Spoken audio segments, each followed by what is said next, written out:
Le débat du dimanche, mesdames et messieurs, bonsoir et bienvenue. Aujourd'hui, nous allons essentiellement parler de 3 sujets. Le Burkina Faso avec la fin de la transition. Nous allons essayer de tirer les enseignements de cette transition consécutive, vous le savez, à l'insurrection populaire des 30 et 31 octobre 2014, une insurrection populaire qui a chassé Blaise Compaoré du pouvoir, et puis la victoire dès le premier tour à l'issue de la présidentielle du 29 novembre de Roch Marc Christian Kaboré. Enseignement d'une transition. Premier sujet, le Burkina Faso. Deuxième sujet, nous allons parler de ce sommet Chine-Afrique qui s'est tenu à Johannesburg, et toujours avec cette question, à chaque fois qu'on parle de Chine-Afrique, la Chine en Afrique, investisseur ou prédateur? Nous allons poser la question à nos invités. Et dernier thème, nous allons parler de cette fusillade aux États-Unis après le 13 novembre en France, le 20 novembre à Bamako, le 25 à Tunis, l'État islamique qui fait parler de lui. Cette fois-ci chez l'oncle Sam, cette fusillade en Californie. Ce sera donc le troisième thème de ce débat du dimanche avec comme invité Issouf Yago. Yago est politologue, Etienne Fakaba Sissoko, économiste, Chana Takiou, directeur de publication du 22 septembre, et Modibo Mao Makalou, économiste. Premier sujet, Roch Marc Christian Kaboré, je vous le disais à l'instant, troisième président civil du Burkina Faso, après Maurice Yameogo et Michel Kafando, à l'issue de la présidentielle du 29 novembre dernier. Roch a surclassé ses adversaires dès le premier tour. Le candidat du MPP réussit donc le coup au chaos. Ce processus clôt le chapitre de la transition, je vous le disais, transition relative à l'insurrection populaire qui a chassé Blaise Compaoré du pouvoir. Ici, la joie des partisans de Roch Marc Christian Kaboré et du candidat lui-même, et on se retrouve juste après. C'est l'une des élections les plus démocratiques en Afrique. Voilà. Et nous saluons le courage du peuple burkinabé qui a montré une belle image de notre pays à travers le monde. C'est la première fois que je vois un candidat qui n'a pas obtenu le suffrage venir, on se féliciter le candidat qui a été élu, et également me dire qu'ils n'auront pas à déposer de recours. Donc ça veut dire qu'ils acceptent effectivement cette défaite. Voilà, nous allons donc parler de cette victoire dès le premier tour de Roch Marc Christian Kaboré. Mais déjà, Etienne Fakaba Sissoko, focalisons-nous sur cette transition. Selon vous, quels sont les principaux enseignements que vous en tirez, la transition au Burkina Faso? Il faut d'abord féliciter cette transition pour avoir, malgré toutes les difficultés qu'elle a pu rencontrer, a su quand même mener à bout sa mission. D'abord, quelle était sa mission? C'était d'abord d'organiser les élections. C'était de créer un sentiment de confiance entre le peuple burkinabé et leurs autorités. Et ce premier aspect, ils ont réussi à le faire. Et deuxième élément, c'est qu'il y avait la liberté d'expression qui était piétinée, il y avait les populations qui étaient muselées. Et donc, l'un des objectifs de cette transition-là, c'était justement de rendre le Burkina Faso démocratique. Et cela, elle a pu, cette transition-là, et réaliser cela. Et vous vous souvenez de la loi qui a été votée dans ce sens-là, et toutes les autres lois qui ont été votées pour lutter, par exemple, contre la corruption, qui rentrent dans les actifs aujourd'hui de cette transition.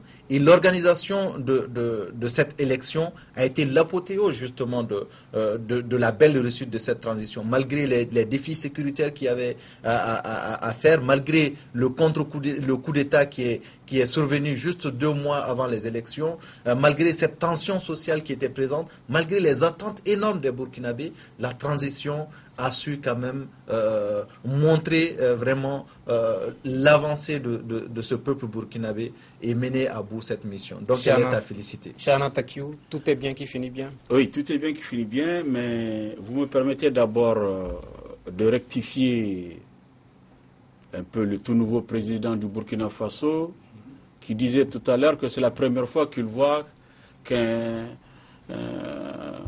que le perdant se déplace pour venir saluer le vainqueur. Non, pour nous autres, ce n'est pas la première fois. Non, peut-être qu'il veut dire au Burkina Faso. Non, il n'a pas précisé au Burkina. Moi, je précise. Il ne faut pas préciser. Non, tu me laisses, moi, faire cette rectification. Il n'a pas dit au Burkina Faso. Est-ce que vous voyez? Il dit c'est la première fois qu'il le voit. Donc, moi, je le prends dans le cadre même de l'Afrique. Donc, cela n'est pas très exact. Parce que récemment, au Mali, Soumaïla Cissé s'est déplacé jusqu'à Sébening-Koro, chez Ibeka, pour le féliciter et lui dire qu'il n'y aura pas de recours. Abdou Diouf l'a fait, Ouad l'a fait, passons. Mais c'est bon de le préciser. Mais ce lui, n'est pas la première fois. Il le contextualise, il le dit dans le contexte burkinabé. J'ai dit que je ne le reconnais pas comme ça. Je n'ai pas la même lecture que toi. D'accord. Est-ce que tu vois? Donc pour moi, il l'a fait dans un contexte général. Donc il faudrait que je rectifie ça. 1, 2. Et la transition burkinabé, c'est vrai qu'elle a réussi sa mission principale, fondamentale, qui est d'organiser un scrutin transparent, accepté par toutes les parties. Mais qu'on nous dise ici que c'est la transition qui a restauré la démocratie, cela n'est pas vrai. Vraiment, il ne faudrait pas qu'il y ait des abus parce que simplement, on a organisé des bonnes élections. Au Burkina Faso, avant le départ de Blaise Compaoré, il y avait bel et bien une démocratie. Les libertés publiques, individuelles, collectives étaient là. La liberté de presse également était là, malgré des abus qu'on pourrait retrouver un peu partout. Moi, on ne parle pas de pendant Blaise Compaoré. Moi, je parle de cette présidentielle. Il avait dit que la transition a restauré la démocratie. Rapidement, avant de passer la parole. Monsieur Makalou, à présent. Merci. Je pense que il faudra féliciter le peuple burkinabé et la transition pour des élections calmes, apaisées et vraiment démocratiques. Mais il faut rappeler aussi qu'il n'y a pas de démocratie sans démocrate et qu'il n'y a pas de république sans citoyen non plus. Donc ceci n'est qu'une première étape. Les élections libres, c'est un des fondements de la démocratie, parce que c'est un processus et donc le reste est à venir. Yago, sur cette transition? Moi, j'abonde dans le même sens, un peu comme que mes prédécesseurs. C'est qu'il faut saluer les autorités de la transition pour cette brillante élection sans heures majeures. Mais il faut dire que tout n'a pas été parfait. Tout n'a pas été parfait dans cette transition. Moi, j'ai surtout noté dans les cas d'imperfection les lois que j'appelle des lois quasi exclusionnistes qui écartaient quand même les anciens dignitaires du régime de ces élections-là. C'est un peu pour moi un couac dans cette transition, sinon dans l'ensemble, les choses se sont passées, la transition a réussi à atteindre son objectif premier. Ok, oui, allez-y. Moi, je dirais bien au contraire, c'est justement cette loi-là qui a créé ce sentiment de confiance-là entre le peuple burkinabé et les autorités de la transition. Parce que, comme je l'ai toujours dit, les attentes de cette population, c'était quoi? C'était de tourner la page Blaise. Et tourner la page Blaise, c'était aussi de barrer la route à tout cela qui était animé d'une volonté de restauration de ce régime déchu. Et je maintiens que cette transition a été l'occasion de faire du Burkina Faso un pays encore plus démocratique. Si elle l'était, elle a continué à la renforcer. Vous vous souvenez des meurtres, des meurtres qui ont eu lieu pendant l'ère Blaise, qui n'ont toujours pas été résolus. Vous vous souvenez des journaux qui ont été saccagés. Vous vous souvenez de ces gens qui ont été obligés de quitter le Burkina Faso pour la simple raison qu'ils ne se sentaient plus en sécurité dans ces zones-là. Donc aujourd'hui, la question, c'est de dire que la transition avait pour mission première d'organiser les élections, c'est qu'elle a fait brillamment. La transition avait pour rôle également de restaurer cette confiance-là. Elle l'a reçue brillamment en ouvrant les sentiers justement qui menaient au changement. Et ces sentiers-là, c'était la corruption, ces sentiers-là, c'était la sécurité, ces sentiers-là, c'était le cas Thomas Sankara justement. C'est-à-dire que la transition, nous l'avons dit, nous sommes tous unanimes dessus, qu'elle a réussi sa mission fondamentale, à savoir la tenue d'un scrutin transparent, accepté par toutes les parties. Ça, la transition l'a réussi. Au-delà de ça, la transition a consacré une fracture sociale la transition à travers cette loi dont le politologue a fait référence, que moi j'appelle la loi scélérate, a créé des citoyens de première et de seconde zone. J'ai dit, la transition a également commis, de notre point de vue, une fracture sociale en refusant d'amnistier les auteurs du putsch, amnistie souhaitée par la CEDEAO. J'ai dit que la transition a créé des difficultés au niveau de la société burkinabé, et ces difficultés-là, Roch les trouvera devant lui. Okay. Et ça ne serait pas du pain béni. D'accord. Ok, Yago, la question sur laquelle je voudrais maintenant vous faire réagir, c'est cet engagement du président de la CENI, Maître Kéré. Il avait pris l'engagement de publier les résultats de cette présidentielle à J+1. Il est parvenu à tenir le pari. Peut-être ça va faire date dans les annales de l'organisation des élections en Afrique. Les CENI n'ont plus le prétexte de faire attendre les citoyens 5 jours, une semaine. À partir de ce qui s'est passé au Burkina Faso, les résultats, on peut les avoir à 24 heures après le scrutin. On espère de tout cœur qu'il y aura des précédents, parce que le fait de faire perdurer les résultats peut alimenter des crises et des crises post-électorales. Ce que la CENI du Burkina Faso a fait, c'est quelque chose de remarquable. Et c'est ce qu'en Côte d'Ivoire, ils ont essayé de faire, mais ça n'a pas marché parce que la nouvelle technologie a fait défaillance à la dernière minute. Je pense que ça a mieux marché au Burkina et on espère que ce sera de même dans tous les pays de la CEDEAO. Oui, Makalou, par rapport au fait de publier très très tôt les résultats des présidentielles, c'est important aussi pour la stabilité. Non, c'est important aussi pour la confiance même du citoyen, mais je pense qu'au Sénégal, on a vu qu'avec les SMS, on a eu les résultats très rapidement. C'est ce qui a permis de décanter quand même le choix du président. Et c'est là que le président Ouad a quand même reconnu sa défaite parce que les résultats étaient déjà compilés. Parce que la difficulté qui existe, c'est d'avoir des représentants dans les différents bureaux de vote.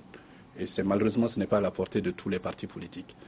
Et généralement, quand il y a des grands partis et que vous avez des représentants dans tous les bureaux de vote, une fois que la fiche est signée, en fait, vous pouvez compiler assez rapidement les résultats. Oui, Etienne, sur cette question. Oui, je crois que l'exemple burkinabé, sur tous les plans, doit inspirer les autres pays africains. Vous avez vu le dispositif sécuritaire qui a accompagné ces élections-là. Vous avez vu le dispositif humain qui a accompagné ces élections-là. Vous avez vu également la réactivité, comme vous l'avez dit, de cette CENI-là. Donc ce sont toutes ces conditions-là que les pays africains ont comme défi à relever en matière d'organisation des élections. Et aujourd'hui, ça facilite beaucoup la lutte contre les fraudes électorales, ça facilite ça permet de lutter contre les crises qu'on peut avoir après les élections. Donc aujourd'hui, il faut que les pays africains, s'ils le veulent, envoient même des émissaires au Burkina, pourquoi pas, pour s'inspirer justement de ce mécanisme qui a été mis en place. Mais si vous permettez en 30 secondes, pour dire que aujourd'hui, prendre la CEDEAO dans le cas burkinabé, pour dire que la CEDEAO a demandé telle chose, qu'il fallait aller vers cela, c'est une insulte à l'égard du peuple burkinabé, qui au plus profond de sa crise... J'aurais vraiment souhaité qu'on aille de l'avant, qu'on laisse la CEDEAO, qu'on laisse l'insurrection. On est dans l'après-insurrection. Un président a été élu. L'après-insurrection va gérer justement la question des putschistes. Et cette solution-là, elle n'a pas été... cette question n'étant pas réglée, les propositions qui ont été faites dans ce cadre-là restent toujours valables.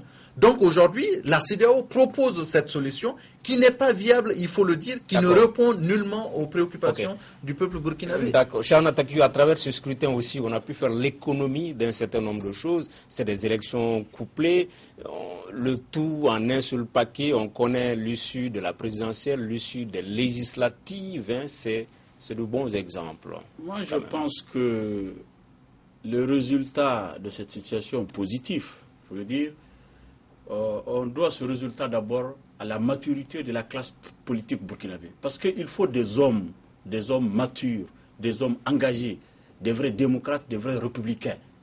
Et c'est la classe politique burkinabé qui a été exemplaire d'abord. Parce que sans cette classe politique burkinabé exemplaire, on ne serait pas là. 2, il fallait travailler en amont. Il fallait travailler en amont dans le cadre des préparatifs des élections. Je pense qu'il y a eu ce travail en amont. La société civile a été vigilante. Elle s'est impliquée. On avait une véritable société civile, pas les sociétés civiles politisées qui se cachent derrière le nom de société civile. Ça, c'est une véritable société civile, un rempart qui veille. Nous avons vu les ONG, la communauté internationale. Tout le monde s'est impliqué pour qu'il ait ce scrutin transparent, accepté pour tout le monde. Au-delà des délais, mais les textes législatifs, constitutionnels, ont des délais incompressibles. Je pense que ce soit au Burkina, en Côte d'Ivoire ou partout, je pense que ce qu'il faut respecter, de mon point de vue, c'est la législation, c'est la Constitution. Que cela dure 24 heures, 48 heures, 72 heures, l'essentiel est qu'on soit dans les délais prévus par la loi et la Constitution. Ça s'est passé au Burkina Faso. Au Burkina Faso, c'est une très bonne chose. Vous avez parlé de la Côte d'Ivoire. Là aussi, les délais ont été respectés. Tant mieux. Ok. Il a parlé, Makalou, de la société civile, de l'exemplarité de la société civile burkinabé. Est-ce que vous pensez qu'on va assister à la même chose en RDC, au Congo, Brazzaville, dans ces pays où il y a des velléités de tripatouage, de révision de la Constitution? Est-ce que les sociétés civiles de ces pays pourrait s'inspirer de l'exemple burkinabé? Comparaison n'est pas raison parce que le contexte de chaque pays est différent. Chaque pays a ses réalités. Mais je pense quand même ce que Chanata vient de dire, la société civile est très forte au Burkina. Et pour ceux d'entre nous qui connaissent le Burkina, vous savez que ce sont des gens très sérieux, travailleurs. Mais au-delà de tout cela, je pense que c'est une question de volonté. La bonne volonté trouve toujours l'opportunité et les moyens. Et je pense que le peuple burkinabé, la transition était en symbiose pour organiser ces élections et tourner cette page. Maintenant, je pense que le vrai défi au niveau de nos pays, c'est l'état de droit. Je discutais il n'y a pas tellement longtemps avec quelqu'un M. Brian Atwood, qui est l'un des créateurs du NDI, National Democratic Institute, qui me disait tout ce qu'ils avaient fait comme travail pour organiser les élections en Afrique. J'ai dit oui, mais les élections sont importantes, c'est un premier pas, mais il faut surtout se concentrer sur l'état de droit par la suite. Parce que, par exemple, même si cette fois-ci il n'y a pas eu de recours, mais s'il y a des recours, il faut quand même que ça puisse être tranché de manière à ce que tout le monde se reconnaisse dans les résultats.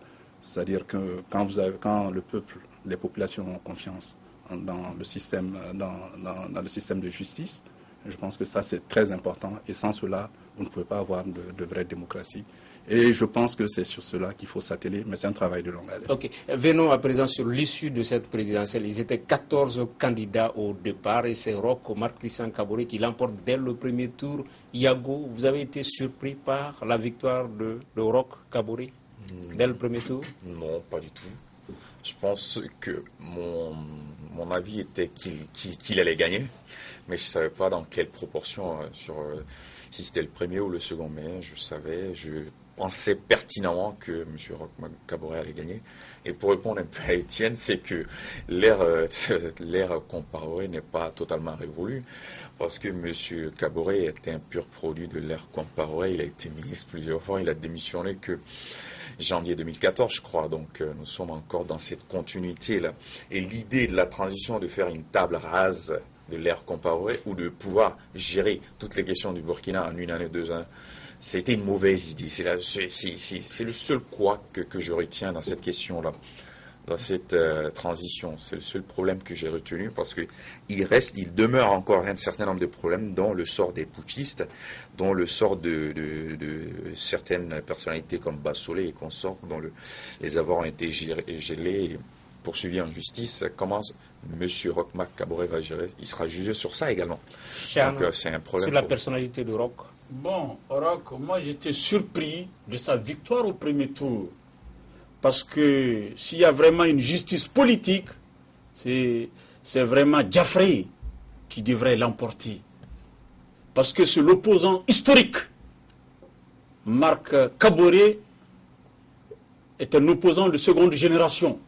C'est l'autre jour seulement, à la faveur du vent, qu'il est venu dans l'opposition. Et comme l'a si bien dit mon voisin d'à droite, vraiment, nous sommes encore dans l'ère Compaoré. La page Compaoré, comme le souhaitent certains, ne sera pas tournée de sitôt. Marque toutes les références de Marc Kaboré, c'est vraiment durant le règne de Compaoré. On a refusé aux partisans de Compaoré d'être candidats. Parce que, disent-ils, ils ont de l'argent, ils vont gagner les élections, il y a ceci, il y a cela. Mais qui a plus de l'argent que Kaboré, Premier ministre, président de l'Assemblée nationale, plusieurs fois ministre? S'il a passé au premier tour, c'est parce qu'il avait un trésor de guerre. C'est le trésor de guerre qui a fait qu'il a damé l'opposant historique Djabri. Donc moi je suis surpris qu'il ait passé dès le premier tour parce que vraiment je ne m'y attendais pas. Je pensais qu'il aurait au moins un second tour. Malheureusement il n'y a pas eu de second tour. Ok, Chana Takiou, c'est votre point de vue. Le peuple burkinabé, il est mature, il est souverain en toute responsabilité. Il a choisi Roch Marc Christian Kaboré dès le premier tour à plus de 53% des suffrages. Je suis surpris. Oui, c'est votre point de vue. C'est bien sûr mon point de vue, c'est pas le tien. Voilà, et Etienne Fakaba Sissoko sur cette question. On le dit actuellement au Burkina Faso, plus rien ne sera comme avant. Que cela soit clair pour ceux-là qui pensent que l'ère Compaoré n'est pas encore tournée. Aujourd'hui, moi, personnellement, j'aurais aimé que ce soit Zafré et Zéphirin qui passe. Mais il faut être réaliste. Zéphirin est venu dans la scène politique burkinabé, ce n'est qu'en 2010-2011. Il faut être clair sur ça. Et que, contrairement à son concurrent, qui est de la vieille école, qui a gravi tous les échelons de la scène politique burkinabé, qui maîtrise les dossiers burkinabés. Et justement, là où il a passé, là où il a eu influence sur cette élection, c'est sa volonté de vouloir se démarquer justement de Blaise Compaoré dans des moments où il était question justement pour lui de passer un troisième mandat. Donc il ne faut pas oublier cet aspect-là, que c'est ça qui a été l'effet déclencheur. Maintenant, on peut continuer à spéculer sur est-ce que c'est pas l'heure Compaoré qui continue ou autre chose. Moi je dis il faut être patient.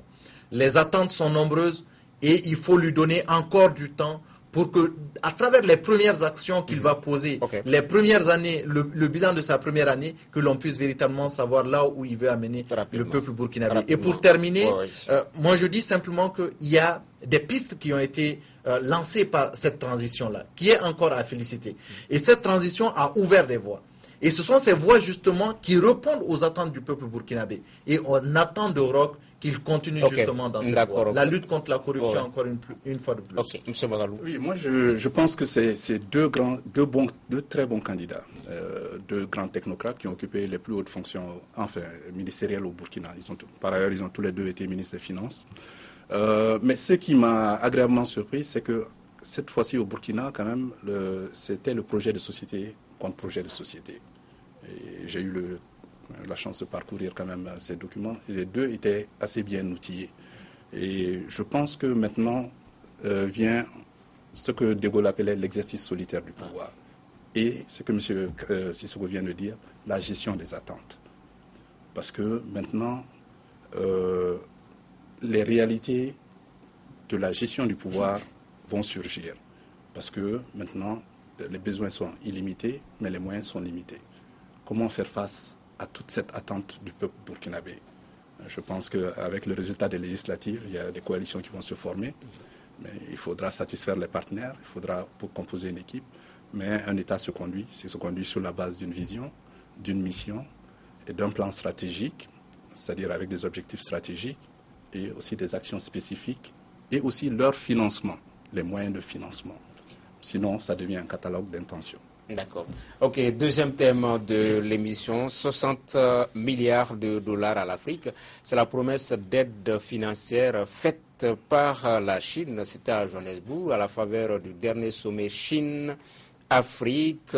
Un sommet donc entre ce pays d'Asie et notre continent. Etienne Fakaba Sissoko, à chaque fois qu'on parle de Chine, Afrique, de la présence des Chinois en Afrique, on se pose cette question sur leur bonne foi et on se demande est-ce que la Chine finalement c'est un investisseur ou un prédateur en Afrique? En fait, la question, elle est simple. Vous avez d'un côté la Chine qui a besoin des matières premières que l'Afrique met à disposition, et l'Afrique a besoin des produits finis qui sont à coût raisonnable pour notre portefeuille. Donc il y a cet équilibre-là qu'il faut chercher. Mais là où il y a prédation, et c'est là que c'est inquiétant, c'est que ce sont nos matières premières justement qui sortent. Or, quand les matières premières sortent, c'est à très faible valeur ajoutée. Donc, nous, ce qui nous importe aujourd'hui, c'est de pouvoir créer les moyens justement au niveau national, au niveau africain, pour justement industrialiser nos différents États. Et ce sommet, ce qui m'a tiqué, c'est que ce sommet répond en partie à ces préoccupations-là. Justement. Ok, avant de faire réagir les autres, on va juste écouter un extrait de l'allocution du président chinois et du président Robert Mugabe sur ce sommet Chine-Afrique qui s'est tenu à Johannesburg. La Chine a décidé d'octroyer un total de 60 milliards de dollars d'aide financière. Cela comprend notamment 5 milliards de prêts à taux zéro et 35 milliards de prêts à taux préférentiels, ainsi qu'un prêt spécial pour le développement des PME africaines. Une fois de plus, nos détracteurs ont décrit et réduit nos relations à des liens purement commerciaux, motivés selon eux par l'appétit de la Chine pour extraire des ressources de notre continent. C'est ce qu'ils disent. Au contraire, la réalité, heureusement, est tout autre et n'est pas conforme à ces créations imaginaires et déformées. Voilà, Chana Takiou, est-ce que la Chine est sincère quand on la voit en Afrique, selon vous? Moi, il faut qu'on... Ou bien la question ne se pose plus? Ça peut se poser, mais moi, j'ai dit il faut qu'on soit réaliste. Si ce n'est pas la Chine, ça va être le Japon. Si ce n'est pas le Japon, c'est la France ou les États-Unis d'Amérique. Il faudrait qu'il y ait quand même un partenaire. L'Afrique étant le parent pauvre, l'Afrique étant ce continent sous-industrialisé qui n'a pas les moyens d'extraire ses ressources minières. L'Afrique est obligée de faire appel aux grandes puissances pour extraire ces ressources minières et les mettre en valeur. Mon Dieu, nous n'avons pas les moyens de notre ambition. Nous n'avons pas les moyens de travailler. Nous avons besoin de partenaires. Il faut choisir. Et je pense que de plus en plus, le choix des Africains, c'est bien la Chine. Parce que souvent, on dit entre deux mots, il faut choisir le moindre. Je pense que la Chine est le moindre mal par rapport aux autres grandes puissances. La Chine, c'est vrai, nous sommes dans une relation d'affaires, ce n'est pas pour nos besoins. La Chine vient chercher ses intérêts. Ce sont des relations donnant. Ok. Tu m'as coupé. Ouais, on est obligé. Il faut aller d'accord. Yago. Allez-y, Yago. On aurait j'abonde dans le même sens que Étienne, j'appuie même ce que Étienne dit, mais on aurait préféré que ces relations-là soient basées sur du vrai donnant-donnant, avec des transferts de compétences, avec une possibilité d'industrialisation de nos pays. Mais bon, c'est toujours bon à prendre. Et c'est la première fois, pas la première fois, mais on entend, il y a un autre volet. Les gens ne voient que les 60 millions, mais la Chine... 60 milliards. 60 milliards, pardon, mais la Chine... de dollars. Mais la Chine s'engage à accompagner l'Afrique sur le plan sécuritaire. Elle a déjà commencé avec des... Ce sera le deuxième sous-thème. On a même un extrait du président chinois par rapport à la sécurité. Voilà, donc c'est quelque chose d'extraordinaire. D'accord, Makalou, sur cette question. Ouais. Oui. Bon, moi, la présence chinoise. En fait, ce qu'il y a, c'est qu'il y a, au 19e siècle, il y avait quelqu'un qui s'appelait Lord Palmerston, qui était Premier ministre de la Reine Victoria. Il disait « L'Angleterre n'a pas d'amis ou d'ennemis permanents.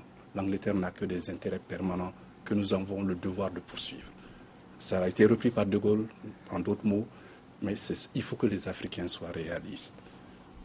Tous les pays poursuivent leurs intérêts, tous les continents poursuivent leurs intérêts. Mais maintenant, il faut que nous mettions, il faut que nous recommencions à réfléchir par nous-mêmes et que nous trouvons des solutions à nos propres problèmes. Nous avons les ressources, nous avons les moyens et nous avons juste besoin du leadership. Et à ce propos, il y a une vision africaine, 2063, à l'horizon 2063, élaborée par l'Union africaine en 2013. Ça faisait 50 ans que l'OUA, depuis le début de la création de l'État.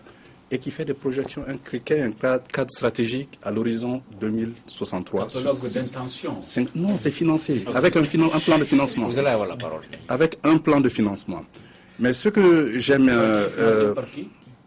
Financé, en fait, vous savez, il y a par exemple un panel qui a été mis par l'Union africaine, présidé par Thabo Mbeki, sur la mobilisation des ressources. Je vais vous surprendre. De 1980 à 2008, il y a un think tank qui s'appelle JFI, avec la BAD, qui ont fait des évaluations qui estiment qu'il y a 1800 milliards de dollars qui ont quitté l'Afrique de manière illicite. Il y a de l'argent en Afrique, il y a des gens qui font de l'argent en Afrique, mais ce n'est pas les Africains, ce n'est pas les États, ce ne sont pas les États africains, ce ne sont pas les Africains. Donc maintenant, ce qu'il va falloir faire, c'est que nous nous organisions mieux. Et bon, je pense que c'est aussi ce qui avait été dit, c'est quand même que quand la Chine se réveillera, le monde tremblera. La Chine, aujourd'hui, c'est un acteur, une puissance majeure, politique, économique et financière.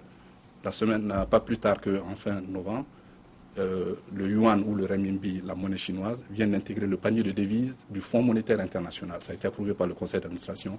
Ça veut dire que la Chine fait partie des 5 monnaies, la monnaie de la Chine fait partie des 5 monnaies majeures dans le monde. Mais on ne doit pas s'offusquer de la façon dont nos matières premières sont extraites, vendues souvent à vil prix, notamment par la Chine. Mais aucun pays ne s'est développé en vendant des matières premières. Il faut créer de la valeur ajoutée.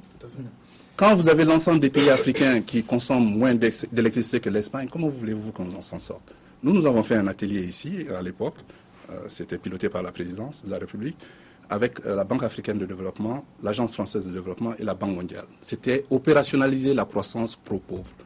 Et l'analyse empirique, c'est-à-dire que les données qui ont été examinées au niveau des pays, on a déterminé qu'aucun pays ne s'est développé avec l'aide. Il faut créer des exportations basées sur de la valeur ajoutée. Mais pour cela, il te faut de l'énergie, il te faut de la main-d'œuvre qualifiée, il te faut des infrastructures de qualité. Ok, d'accord. Étienne, qui voulait ajouter quelque chose? Non, moi, on est fatigué de ce discours qui dit que l'Afrique n'a pas les moyens de ses politiques. L'Afrique est riche. L'Afrique est riche de ces matières premières-là, justement. Et aujourd'hui, ce qui est intéressant dans ce sommet, c'est qu'il y a une dimension transfert de compétences, transfert de technologies qui est prise en compte, justement. Lorsqu'on dit par exemple, qu'on va former 200 000 Africains dans des domaines prioritaires de leur développement, ça, c'est quelque chose. Lorsqu'on dit qu'on va accueillir des ingénieurs africains, lorsqu'on va donner des bourses aux ingénieurs africains pour s'inspirer justement de cette technologie, c'est un résultat. Et aujourd'hui, dire que l'Afrique doit réfléchir, l'Afrique a déjà réfléchi d'elle-même, parce que l'Afrique aujourd'hui s'est rendu compte que son développement ne peut pas être fait avec ses partenaires traditionnels. Non. Et c'est pourquoi aujourd'hui, dans la diversification des partenaires commerciaux, dans la diversification des partenaires diplomatiques, qu'on se retourne aujourd'hui vers la Chine. Ok. Chana, quoi qu'on dise quand même, la Chine, souvent, c'est du concret. Hein. C'est vrai, souvent, il y a mine contre infrastructure, mais la coopération avec la Chine, c'est vraiment du concret, quoi. Pour les pays africains, c'est des ponts, c'est des hôpitaux, c'est des maternités. Absolument, absolument. Voilà. La coopération avec la Chine, c'est du concret. Et tout à l'heure, avec le tour de table, on s'est rendu compte que la Chine également est à la recherche de ses intérêts. C'est du concret, la Chine est à la recherche d'intérêts. Il faudrait que nous, les Africains, que nous soyons également à la recherche de nos propres intérêts. Malheureusement, les théories que les deux économistes viennent de développer ici sont des théories qui sont connues depuis très longtemps. Mais les puissances nous tiennent. On ne nous laisse pas mettre en œuvre ces théories-là. Ces puissances-là nous divisent.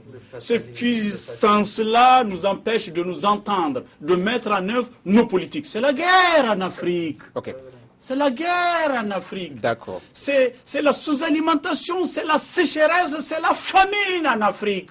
Okay. Hein? Et quelque part, ils sont derrière le problème que les Africains vivent. Ce sont ces puissances-là qui nous trimballent à droite, à gauche. D'accord, nous restons... L'attaque de la Libye, qui a créé toute cette insécurité dans la bande sahélo-saharienne, ça vient d'où? C'est Sarkozy qui a attaqué la Libye. D'accord. C'est pas pour rien, c'est des visées géostratégiques.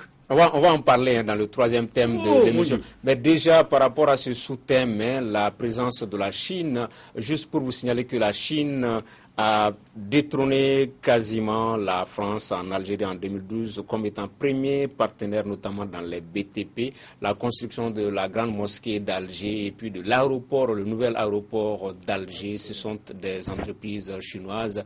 La présence de la Chine par rapport à la sécurité et la diplomatie, c'est le deuxième extrait avec le président Xi Jinping que nous écoutons ici. Nous restons engagés envers une aide mutuelle quant à la sécurité. La pauvreté est à la base du chaos, alors que la paix est synonyme de développement. Le développement est la clé pour résoudre tous ces problèmes. La Chine est d'avis que les problèmes africains soient réglés par des Africains et de façon africaine. Voilà, que les problèmes africains soient réglés par des Africains et de façon africaine. C'est une pierre dans le jardin de certaines puissances, Yago, quand ça vient du président chinois. Je ne pense pas qu'on puisse l'analyser à ces termes, mais... On a vu au-delà de la construction des routes, des ponts, la Chine qui, dans le volet diplomatique, sécurité, qui essaie cette percée-là aussi dans ce domaine-là. Oui, mais c'est quelque chose à saluer pour nous les Africains, parce que aujourd'hui, il ne s'agira plus, comme cela se voit dans la formule classique, de faire la sécurité à la place des Africains. Ce sera les Africains aux Africains d'assurer leur sécurité avec l'accompagnement de la Chine. Vous voyez, la méthode elle est différente. Et cette méthode-là, elle est plus acceptable que la méthode classique occidentale. Donc, un pied dans le nez, je ne pense pas, mais c'est quand même une révolution qui nous satisfait totalement. Ok, c'est le volet que Chan avait commencé à brousser. Je n'en crois pas. Je n'en crois pas. Souvenez-vous de l'invasion du nord du Mali par les djihadistes. C'est la France qui est venue nous libérer. Oui. C'est la France. L'Afrique aux Africains, non. Les Africains n'ont pas les moyens de maintenir leur sécurité. Nous avons des exemples au Mali, au Niger, au Nigeria, autour du lac Tchad. Nous n'avons pas les moyens de notre sécurité. La Chine...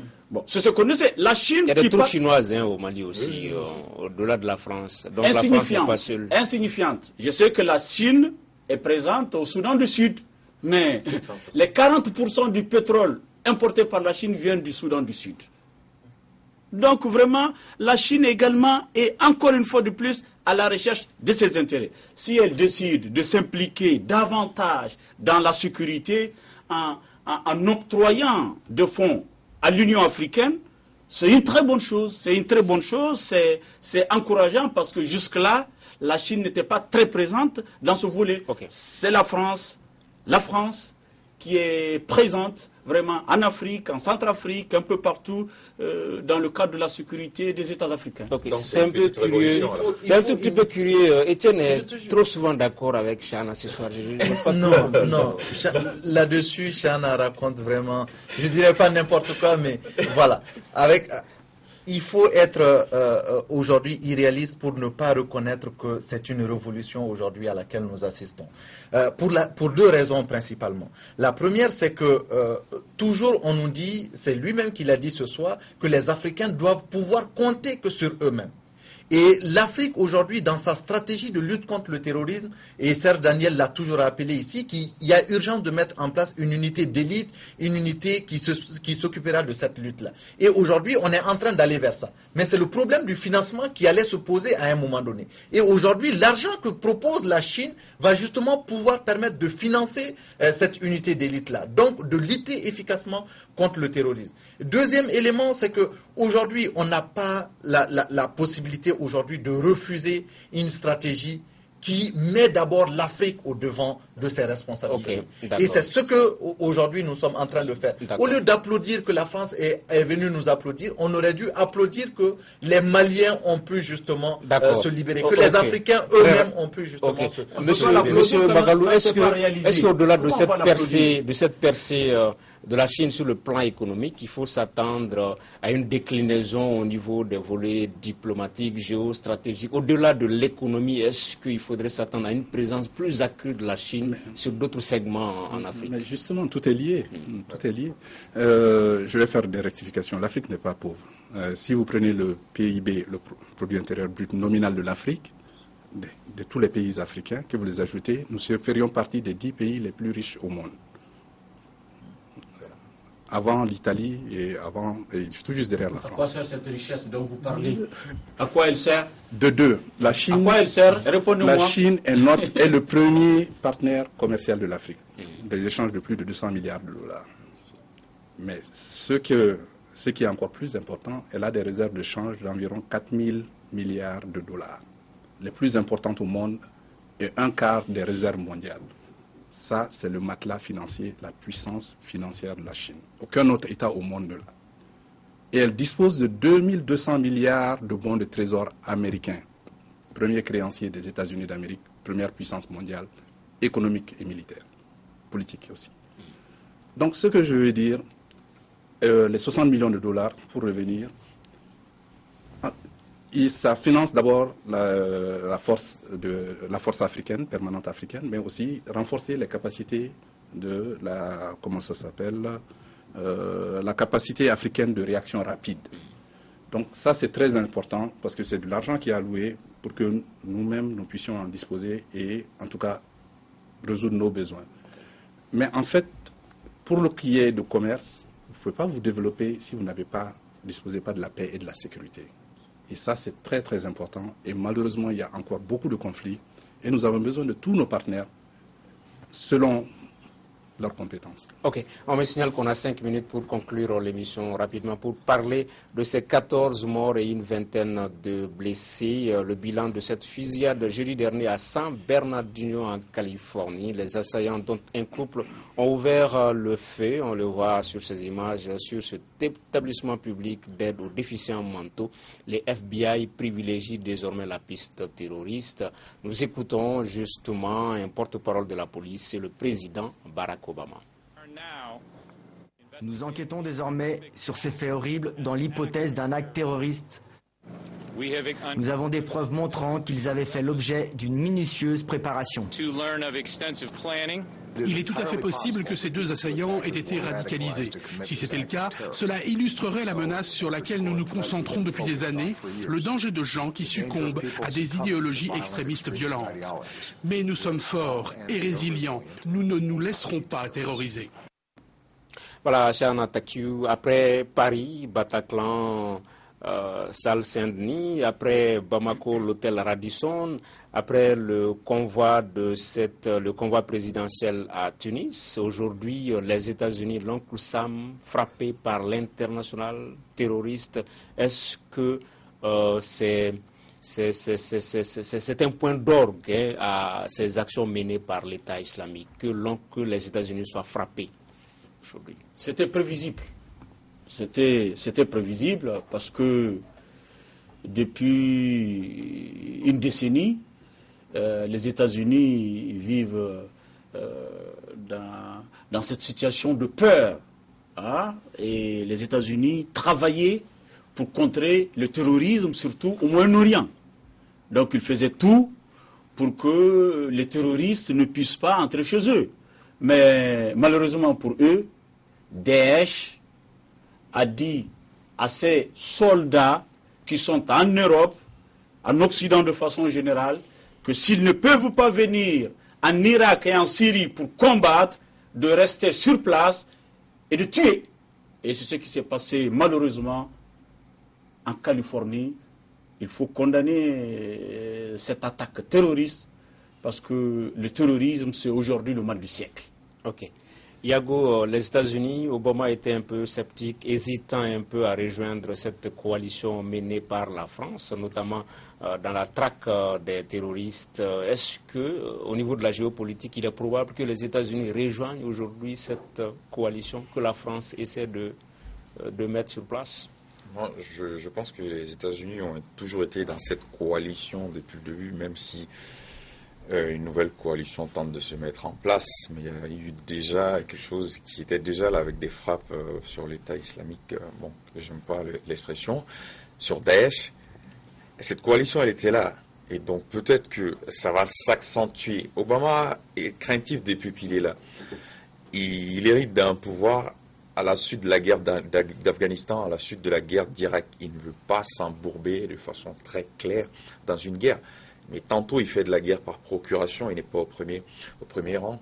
Il est accompagné par ses alliés. C'est comme ça que ça se passe actuellement et c'est comme ça que ça va continuer. Ça ne va pas changer la donne stratégique en tant que telle. D'accord. Etienne, Obama doit quitter la Maison-Blanche dans quelques mois, dans quelques semaines. Quand il est venu, ce deuxième mandat, c'était sous le signe de la décrispation, la détente. Il a retiré les djihadistes de l'Afghanistan, de l'Irak, etc., etc. Est-ce qu'il n'est pas un peu contrarié dans son agenda avec ce développement de l'actualité? C'est clair, l'évolution aujourd'hui de la situation lui impose de mettre son manteau de chef de guerre et de lutter aux côtés de ses pairs et de façon honnête cette fois-ci. Parce que jusque-là, ce qu'on a vu entre les différents pays, même que ce soit dans le Sahel ici, c'est qu'il y a une certaine méfiance entre les différents États. Vous vous souvenez, le partage d'informations entre le Mali et la Mauritanie a toujours été un problème, entre même le Mali et l'Algérie qui pourtant a conduit les négociations. Donc aujourd'hui, à travers le monde également, ceux qui se disent engagés dans la lutte contre le terrorisme ne sont pas honnêtes entre eux. Donc il faut aujourd'hui qu'il y ait un chef de file qui arrive aujourd'hui à réunir justement autour de lui ces différents acteurs pour lutter efficacement contre le terrorisme. François Hollande l'a essayé à travers sa visite, il n'a pas réussi. Maintenant, c'est le groupe État islamique qui, à travers ces frappes-là, vont contraindre ces grandes puissances-là à véritablement emboîter le pas de la lutte contre le terrorisme. Merci, M. Tangara. Mais je pense que je vais nuancer un peu vos propos, parce que le président Obama, d'ailleurs, je crois à 20h, heure de Washington, il va s'adresser à la nation. La troisième fois depuis qu'il est à la Maison-Blanche. En fait, on n'en sait pas assez encore. Peut-être qu'on va en savoir plus aujourd'hui parce que les investigations sont en cours. Mais il y a eu 2 événements de même nature à peu près, c'est-à-dire ce qu'on appelle des tueries de masse. Aux États-Unis, c'est caractérisé quand au moins 4 personnes sont tuées. Et je pense que ce qui s'est passé au Colorado, dans la clinique, et ensuite ce qui s'est passé en Californie, je pense qu'ils n'ont pas été qualifiés, les 2 actes n'ont pas été qualifiés de la même sorte, pour la simple raison qu'ils pensent que ce qui s'est passé en Californie, Daesh a fait un communiqué, mais Daesh n'a pas revendiqué l'attentat. Et aussi, il semblerait qu'il y ait des éléments, mais encore... C'est le FBI même qui est sur la piste terroriste. Oui, mais parce que quand c'est qualifié, quand vous êtes associé à une organisation extérieure aux États-Unis, il y a des problès de juridiction. Ce sont des gens qui sont radicalisés. Il y a des problèmes c'est la piste terroriste. Il y a des problèmes de juridiction et de territorialité. Parce que vous avez les lois fédérales et vous avez les lois locales, les lois des États. Parce que chaque État a des lois, mais vous avez aussi les lois fédérales. Ça, les États-Unis, c'est pas comme les autres pays. On parle de radicalisation du couple, quoi. Mais la radicalisation, les juristes, on laisse Makalou terminer. On laisse Makalou terminer. Une analyse tendance à exclure la piste. Vous allez parler. Non, je ne sais pas. J'ai dit qu'on n'en sait pas assez. Il faut être prudent. Mais tout le monde a dit, en tout cas, les gens, la personne qui leur a loué sa maison a dit, mais il n'en revient pas. C'est un couple modèle exemplaire. Parce qu'il y a un fichier. Ils n'ont commis aucun acte de délinquance, ils sont bien connus, ils travaillaient, ils étaient comme monsieur tout le monde. Qu'est-ce qui s'est passé? Je pense qu'il faudra attendre dans cette on va donc suivre ensemble cette adresse à la nation du président Barack Obama. Et c'est ce qui met fin à ce débat d'aujourd'hui. Nos invités étaient M. Issoufou Yago, politologue, Etienne Fakaba Sissoko, économiste, Shana Takiou, directeur de publication du 22 septembre, et Modibo Mao Makalou, économiste. Merci de l'avoir suivi. À la semaine prochaine pour un autre débat du dimanche sur Africa Télévision.